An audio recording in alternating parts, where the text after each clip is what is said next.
In the gritty labyrinth of political and social struggles, an organization was born that would change the course of Middle Eastern history: Hamas. The year was 1987, the setting, the dusty streets of the Gaza Strip and West Bank. The first Intifada, a Palestinian uprising against Israeli occupation, was in full swing. Amidst the tear gas and stone throwing, a new group emerged from the shadows, its name Hamas, an Arabic acronym for Islamic Resistance Movement. The man at the helm of this nascent organization was Sheikh Ahmed Yassin, a spiritual leader with a steadfast vision. Yassin, who was quadriplegic and nearly blind, became an emblem of resistance for many Palestinians.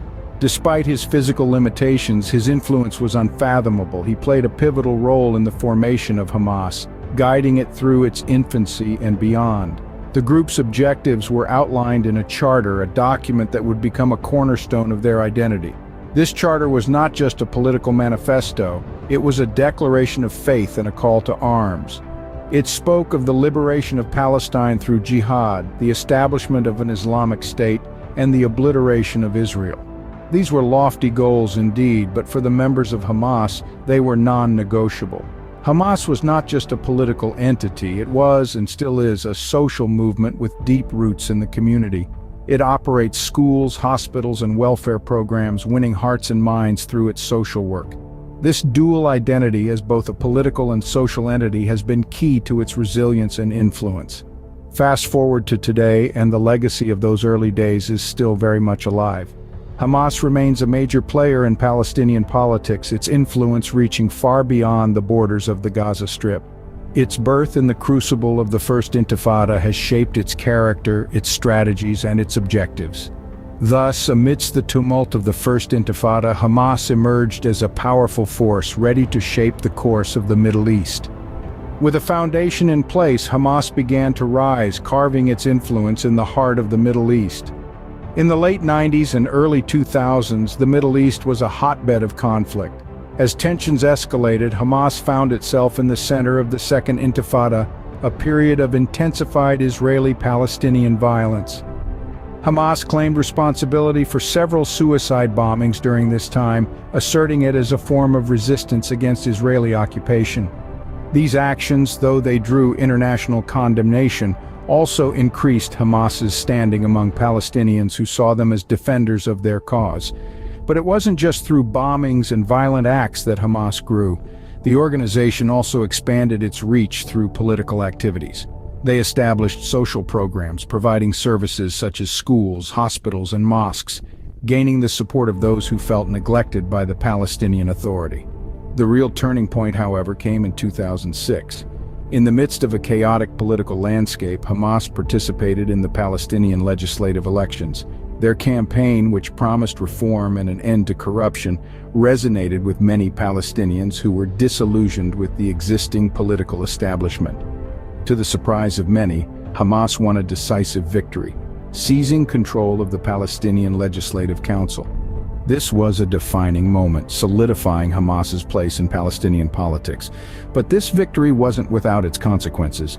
The international community, particularly the United States and the European Union, responded with sanctions and a financial boycott, viewing Hamas as a terrorist organization.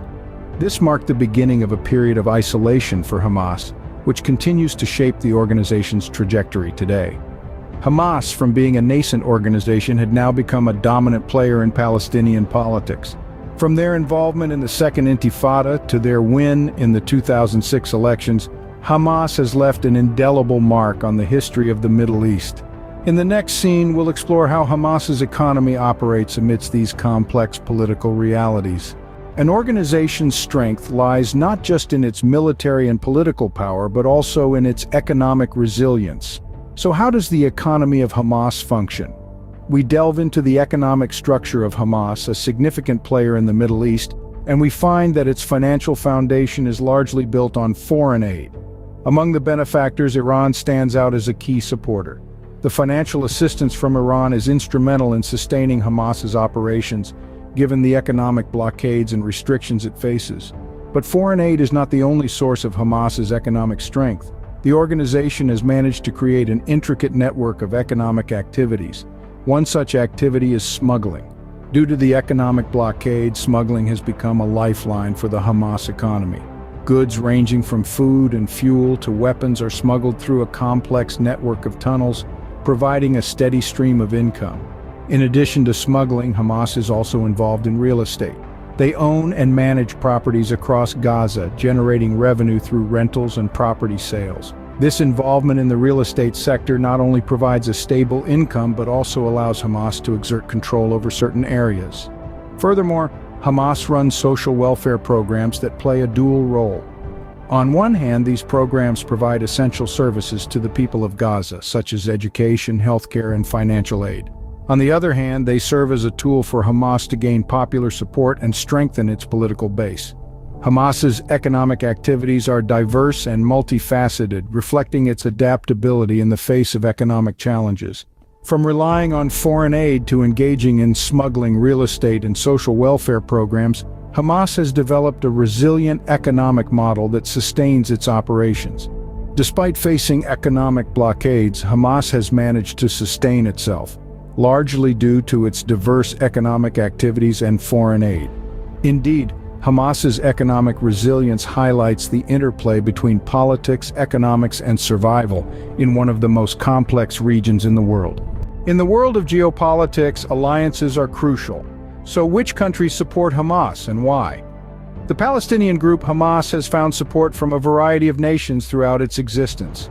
The reasons behind this backing are as diverse as the countries themselves. A primary supporter of Hamas has been Iran.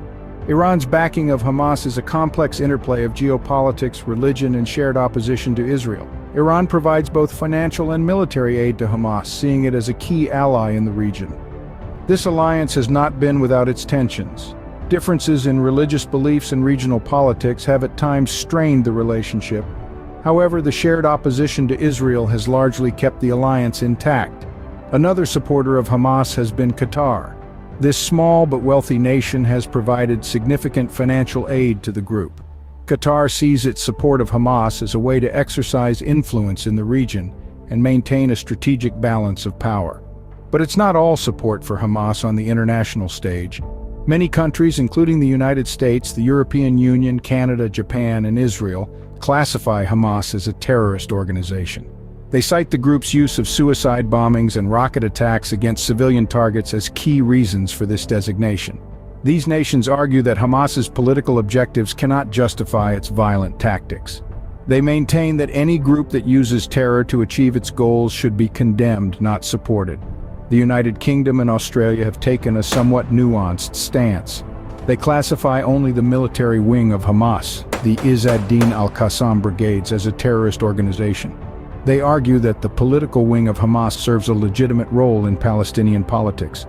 In the complex web of international relations, Hamas finds both staunch allies and fierce adversaries. This support and opposition shape the group's strategies, its relations with other nations, and ultimately its impact on the Israeli-Palestinian conflict. From its inception in the late 1980s to the present day, Hamas has weathered numerous storms, but where does the organization stand today? As we cast our gaze upon the current landscape, we see Hamas, steadfast in its position, dominating the political scene in Gaza. Hamas's influence in Gaza is undeniable. Despite facing a host of challenges, both internal and external, its hold over the region remains firm. Its governance has been marked by a blend of political maneuvering and military might, a combination that has enabled it to retain its stronghold.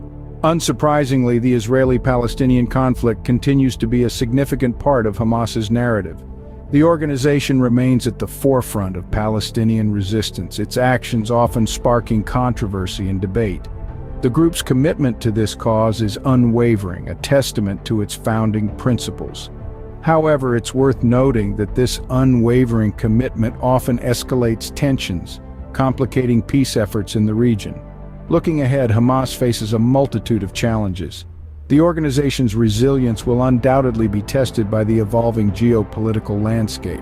It grapples with the task of balancing its ideological stance with practical realities, a delicate act that requires both strategic acumen and flexibility. Furthermore, the economic distress in Gaza, coupled with the ongoing Israeli blockade, presents a formidable hurdle. The group's ability to sustain its governance amid such adversities will be crucial in determining its future trajectory. Lastly, the question of international legitimacy looms large. While Hamas has managed to garner support from certain quarters, gaining widespread acceptance remains an uphill task. This struggle for legitimacy significantly impacts its interactions on the global stage, shaping its role in the larger Israeli-Palestinian dialogue. As the sun sets on our discussion, we are left with a deeper understanding of Hamas, a key player in the turbulent theater of the Middle East. We've journeyed through its birth, rise, and economic mechanisms and understood its international support and current standing. As we delve into the annals of history and the complexities of the present, we realize that the story of Hamas is far from over, with its future chapters yet to be written.